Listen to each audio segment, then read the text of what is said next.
አንቺ አስመሳይ ይበቃሻለች። ይበቃል። ልቀቂኝ ዳግም፣ ልቀቃት እንጂ ልቀቃት እያልኩ እኮ ነው ዳግም። እንዴት እናንተን የራሳችሁ ጉዳይ ብዬ ልናገር? በቃ አልቻልኩም፣ መናገር አልቻልኩም። አሁን ግን ቃል የዲኤንኤ ምርመራ ተደርጎላታል እና ተወጣል።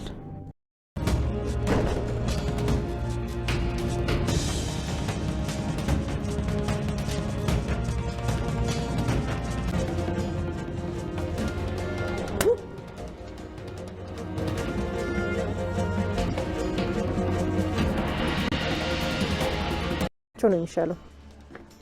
እንዴት ነው ለኔ እንደዚህ አይነት ንግግር የምትናገረው? አንቺ አሮጊት ሰሚያለሽ? እነዛ ሰነዶች ማለት ለኔ የህይወትና የሞት ሽረት ማለት ናቸው። ልታቸው አልችልም። እነዛ ሰነዶች እስካሁንም ዝም ያልኩት ከሰለሞን ጋር አብረው የተቀበሩ መስሎኝ ነው።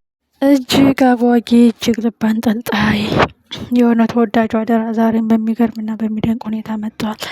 ሰላም ሰላም፣ የተከበራችሁና የተወደዳችሁ ውድ ቤተሰቦቼ በየላችሁበት የዓለም ዳርቻ ሰላማችሁ ይብዛ። እጅግ የሚደንቅና የሚገርም ነገር ተፈጥሯል። የአቶ በኃይሉ ውርደት፣ የቃል ውርደት ደርሷል። ዳግም የወይዘሮ ገነትን ጎረቤት ማንቁርቷን ይዞ እዚህ ቤት የመጣችው ለስለላ ነው። እስከ ዛሬ እናቴን እንድትጫወችባት አልፈቅድልሽም፣ እኔ መጥቼላታለሁኝ በማለት ማንቁርቷን ይዟታል። ይቺ ሴትዮም ይሄን ልጅ ወደ ሰላም ቤት መመለስ አለብኝ፣ ካልሆነ ግን እቅዴን ያበላሸዋል፣ የገቢ ምንጭን ያሳጣኛል። አቶ በኃይሉ ደግሞ አጎምቸው የቀረውትን የመረጃውን ሁኔታ ካስቀረውበት እኔን ራሱ ይደፋኛል ስትል ጭንቀት ውስጥ ገብታለች። ይህ ጉዳይ ወዴት እየሄደ ነው? ቃልም ከቤት ተማራለች። ሁኔታዎች እንዴት እየሄዱ ነው? አቶ በኃይሉ ባላሰብኩት ሁኔታ ነገሮች ገደል ገብተውብኛል። ዳግም ከሰላም ቤት መውጣቱ፣ ሳሚ ለሰላም እውነቱን መናገሩ፣ አሁን ደግሞ ቃል ከቤት ለጊዜው መባረሯን ሲሰማ ጨርቁን ጥሎ ማበዱ የማይቀር ጉዳይ ነው። እውነት ናት፣ ትቀበርም አትበሰብስም፣ ብትመነምንም አትበጠስም። ወይዘሮ ሰላም አሁን ሁሉም ነገር ግልጽ ብሎላት እየተረዳችሁ ነው። በዚህ ሁኔታ ከቀጠሉ እንግዲህ የወይዘሮ ገነት ጎረቤት መረጃውን ለማግኘት አጋጣሚ አታገኝም ማለት ነው። ምናልባት የሆነ አጋጣሚ ፈጥራ ለመፈልፈል ለመበርበር ስትሞክርም ዳግም ይደርስባታል። እንደውም የበለጠ ውርደቷን የምትከናነብበት አጋጣሚ ይፈጠራል ማለት ነው። አቶ በኃይሉ አሁን ቃል ከቤት እንደተባረረች የምርመራ ውጤት እስከሚመጣ ድረስ ከቤት እንደወጣች ሲሰማ ምን እንደሚሉ አስቡት። ዳግም ወደ ወይዘሮ ገነት ቤት መሄዱን ጭርጭር ሲል ማለት ነው። እና ነገሮች እየተገለጹ ነው። የደፈረሰው እየጠራ ነው። ሀቁ እየወጣ ነው። አቶ በኃይሉ እውነት እየተገለጸ ሀቅ እየፈነዳ በመጣ ቁጥር እየተብረከረከና እየተንቀጠቀጠ ነው ማለት ነው። ወይዘሮ ሰላም ማስጠንቀቃ ነግረዋለች። አሁን ሰላምን መለመን አልችልም፣ ዳግምን ወደ ቤት መልሰው ብዬ፣ ምክንያቱም አሁን እሷና እኔ ያለንበት ሁኔታ ጥሩ አይደለም። በምርመራው ሁኔታ ሌላ ሆስፒታል መሄድ አለብን ስል እንደዛ ስትናገር ከልቧ እፍና አድርጋ እንደያዘችው ገብቶኛል። ምክንያቱም ይህን ጉዳይ እንደ ቀላል ጉዳይ አታየውም። በህይወቷ ላይ ጣልቃ ብገባ ሌላ ጥርጣሬ ነው የሚያመጣው። ቃል አልመረመርም ብላ በስተመጨረሻ እመረመራለሁ ማለቷ የበለጠ ጥርጣሬ ውስጥ ከቷታል። ስለዚህ እኔም ዳግምን መልሹ ብላት ሌላ ጥርጣሬ ውስጥ ነው የምትገባው። ነገሮች ግልጽ እየሆኑ ነው ማለት ነው። አቶ በኃይሉ የሚዋረድበት፣ ቃል የምትጋለጥበት ቀን የደረሰ ይመስለኛል። በዛ ላይ እንግዲህ ወይዘሮ ሰላም ካሁን በኋላ ማንንም አልሰማም፣ የምርመራውን ውጤት ሳልሰማ ያለውን ሁኔታ ሳልረዳ እስከዛሬ እየሰማው የተሸወድኩት ይበቃኛል በማለት ነገርየውን ታከረዋለች። በዚህ ላይ ቃል ተዋርዳለች።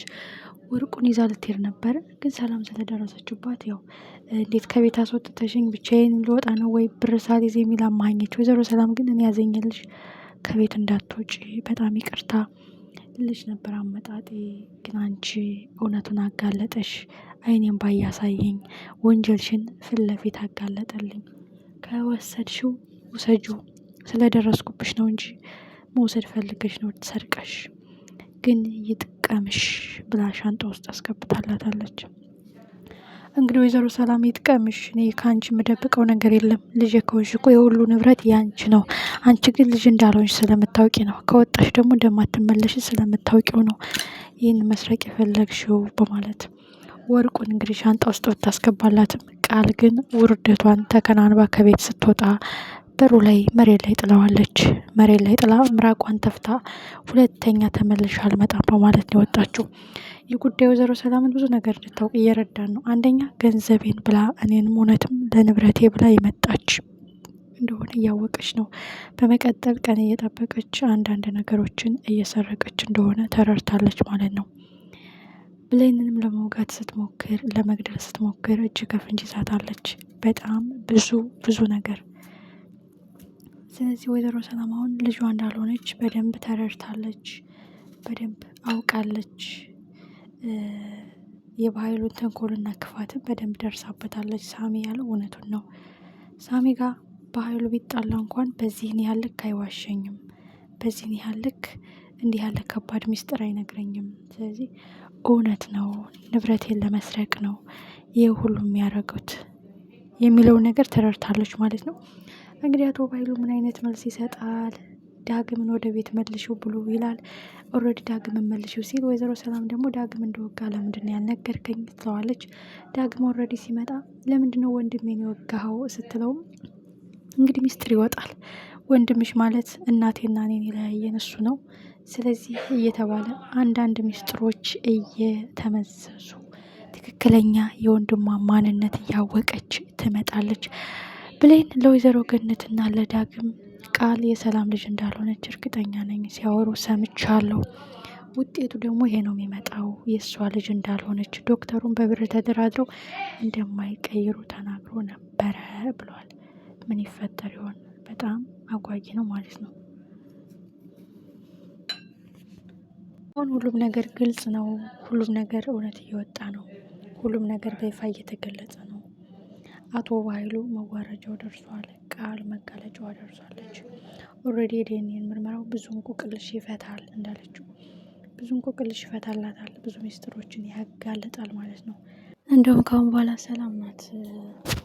አንተን ወስንልኝ እያልኩኝ አንተ ተከታተልልኝ እያልኩኝ ነው ነገሮችን ያበላሸሁት። ባመንኩ ልክ አላገኘሁም። ካዲ፣ አጭበርባሪ፣ ዘራፊ፣ ለእህትህ ርህራሄ የሌለህ የእውነት ወንድሜ እህትህን በዚህን ያለክ ከርታሃት ከሆነ አጭበርብረሃት ከሆነ ለንብረት ብለህ ይህን ሁሉ አድርገህ ከሆነ እኔ ነው ያድርገኝ።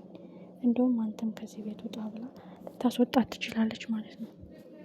በጣም አጓጊና ልብ አንጠልጣይ ነው። እንግዲህ ቀጣይ ክፍል በጉጉት እንጠብቀዋለን።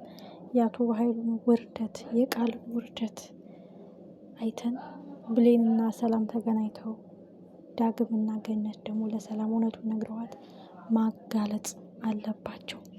ቃል እዛው እንደወጣች በዛው መቅረት አለባት። ሄለን ወደ ቤት ተመልሳ ሁሉንም መናገር አለባት የሚል እምነት አለኝ። ምን ይፈጠራል? ሁላችንም በጉጉት እንጠብቀዋለን። አበረታቱኝ፣ ደግፉኝ። ቀጣይ ክፍል በጉጉት ውድና የተከበራችሁ ቤተሰብ